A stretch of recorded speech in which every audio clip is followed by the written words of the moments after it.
The price of happiness. I remember the time when I believed money was everything. I thought if I worked hard and became rich, I would be happy. I wanted a big house, a nice car, and a life without worries. My wife and I saved every dollar. We dreamed of a future where we had everything we wanted. We planned, we worked, and we never stopped. After many years, our dreams come true. We bought a huge house with many rooms. We traveled to beautiful places. We ate at the best restaurants. Our children had new toys, new clothes, and anything they asked for. Life looked perfect. I felt proud. I had worked hard, and now I could give my family the best life. I thought this was happiness. But one day, everything changed. My younger son became sick. At first, we did not worry. We thought he just needed rest, but he did not get better. He was always tired. He did not want to play. My wife took him to the doctor. I was sure it was nothing serious, but when she came home, her face was white. She looked at me with fear in her eyes. I had never seen her like that before. The doctor had given her bad news. Our son had cancer. My heart stopped. I could not believe it. We had money, but money could not stop this. We paid for the best doctors, the best medicine, the best treatment. But he was still sick. I felt powerless. I wanted to fix everything, but I could not. Every night, I sat beside his bed. I held his hand. I watched him sleep. He was so small, but he was so strong. Even when he was in pain, he smiled. He never asked for new toys or trips. He only wanted us to stay with him. That was all he needed. And that was when I started to understand. Happiness was not in money. It was not in big houses or expensive things. Happiness was in love. It was in family. It was in small moments. I had spent so many years chasing money, thinking it would make me happy. But now I saw the truth. The days in the hospital felt long. I sat beside my son's bed, watching him sleep. His small hands looked so weak. His face was pale. The room was quiet, except for the sound of the machines. I wanted to stay strong, but inside I felt lost. I had always believed that money could solve problems, but now no amount of money could change this. Doctors came and went. They spoke in soft voices. They explained treatments and medicines. We nodded and agreed to everything. We paid for the best care, but no doctor could promise that he would get better. That thought scared me more than anything. My wife tried to stay strong, but I could see the fear in her eyes. She held our son's hand every day, whispering stories to him, telling him how much we loved him. At home, everything felt empty. The big house that once made me proud now felt cold. The expensive furniture, the large rooms, the beautiful garden, none of it mattered anymore. Our older child tried to be happy, but I knew he missed his brother. The house was quiet without laughter. I started thinking about the past. Before we had money, life was simple. We lived in a small house, but we were always together. We had dinner at the same table. We laughed at silly jokes. We played in the park on weekends. Back then, I wished for more money. I thought a bigger house and nicer things would make us happier, but now I just wanted those simple days back. One night, I sat by my son's bed, holding his hand. He opened his eyes and looked at me. He was weak, but he smiled. "Daddy, will you stay with me?" he asked in a soft voice. I felt my chest tighten. I had spent so many years working, chasing success, thinking that was the way to make my family happy. But in that moment, I realized my son didn't care about money. He didn't want toys or trips. He just wanted me. That night, I made a decision. I would not waste any more time chasing things that didn't matter. My family needed me, not my money. I held my son's hand tighter and whispered, "I will always stay with you."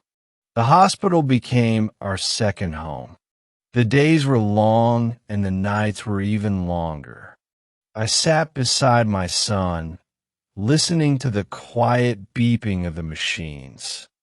The smell of medicine filled the air. Nurses walked in and out, checking his temperature, giving him medicine, adjusting the machines. My wife and I watched everything, hoping for good news, but the doctors never made promises.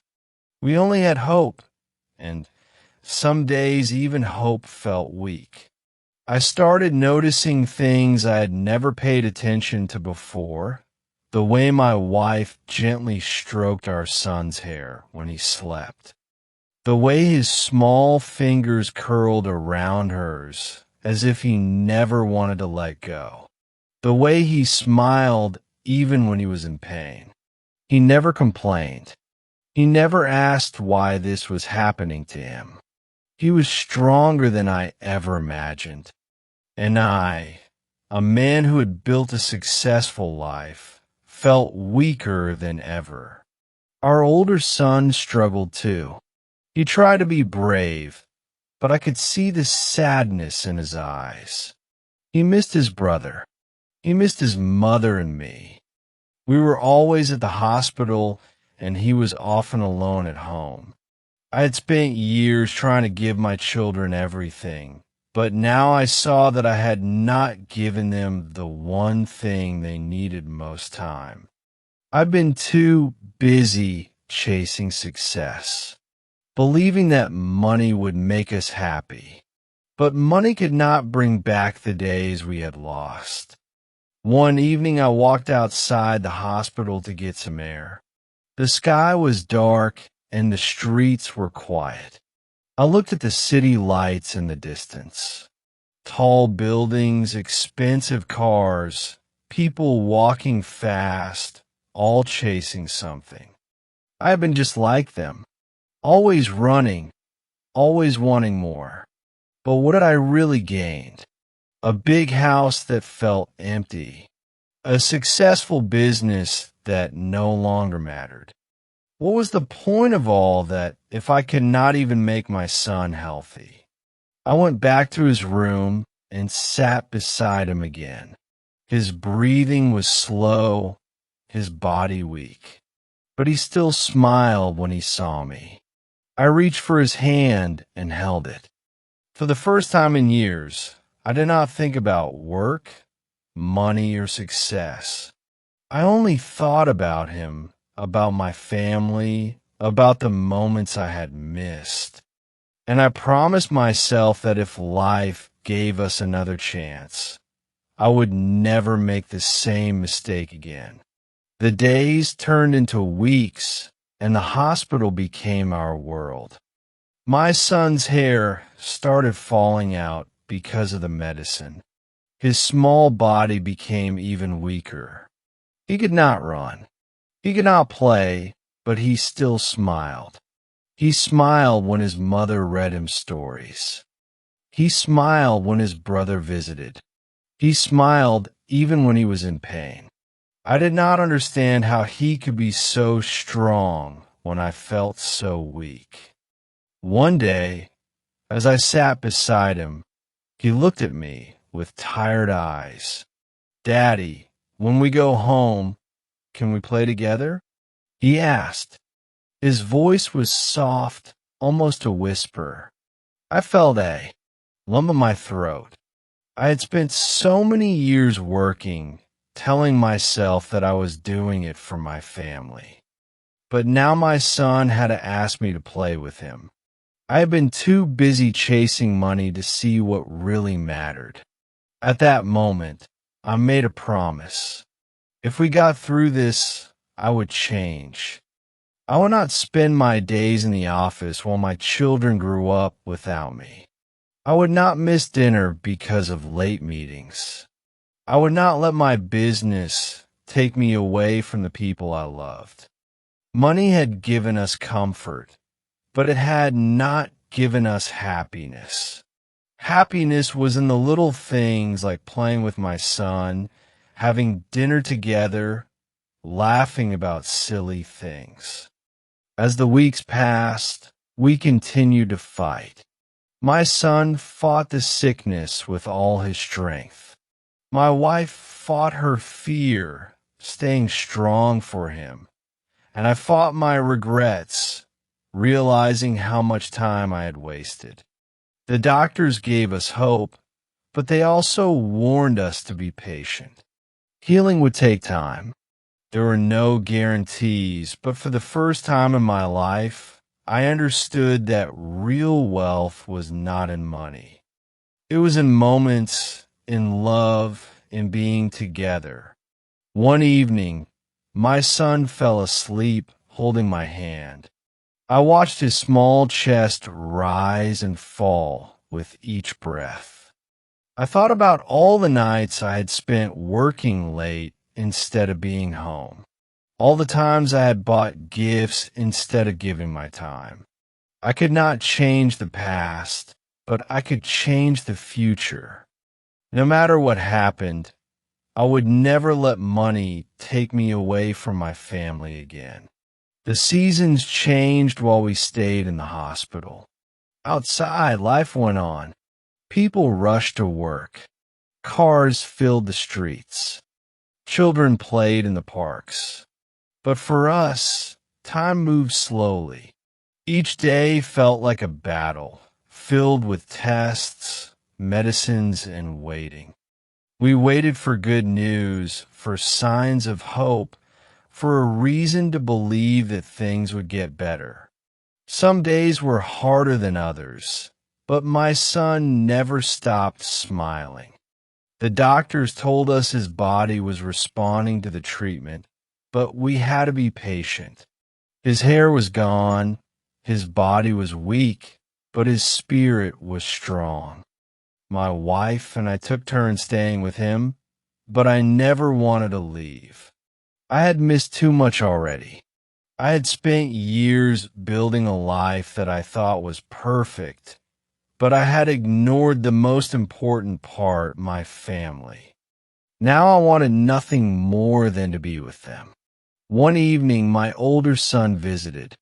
He sat beside his brother, holding his hand. "I miss you at home," he said softly. His eyes were filled with sadness. My younger son squeezed his hand and whispered, "I miss home too." I watched them, my heart heavy with guilt. I had worked so hard to give them a good life, but I had not given them enough of myself. Now I saw what they really needed.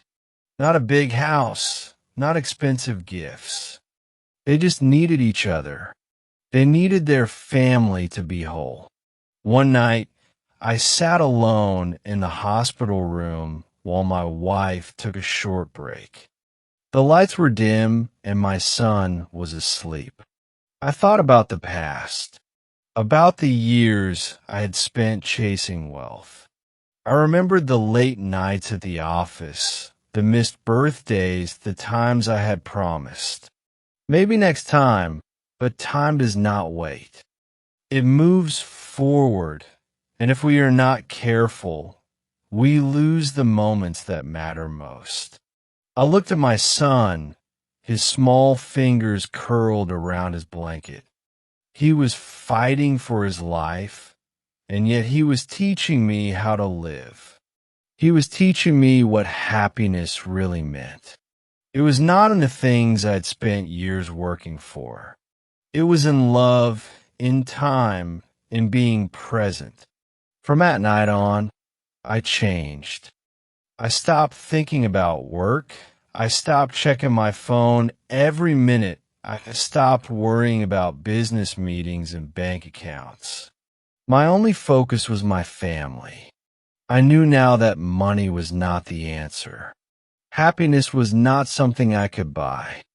It was something I had to give. The doctors gave us more hope. My son was getting stronger. Slowly, he started sitting up, then walking short distances. It was not easy, but he never gave up. He held my hand, and we took small steps together. Every step felt like a victory. Every smile felt like a gift.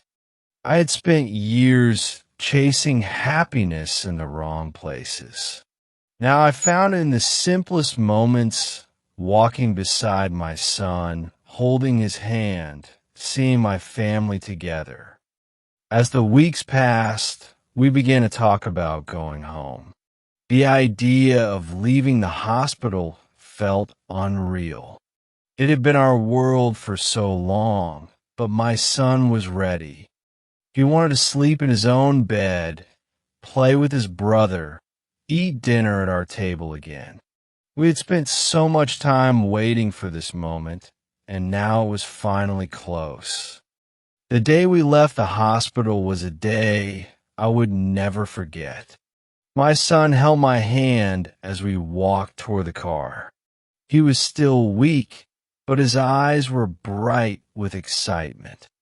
The sun felt warm on our skin, and for the first time in months, we breathed fresh air without fear. My wife smiled as she helped him into the car, and I could see the relief on her face. After so many nights in the hospital, we were finally going home. When we entered the house, everything felt different. It was the same big house with the same expensive furniture, but now it had new meaning. It was not just a house.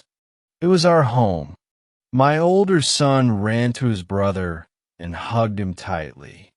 "I missed you," he said softly. My younger son smiled and whispered, "I missed you too." My wife wiped her eyes, and I felt my chest tighten. These were the moments I had once ignored, and now they meant everything to me. Life slowly returned to normal, but I was not the same man I had been before. I no longer spent hours in my office. I no longer let work take me away from my family. Instead, I spent my days with my children, playing games, telling stories, and making memories. I had spent so many years chasing money, thinking it would bring happiness.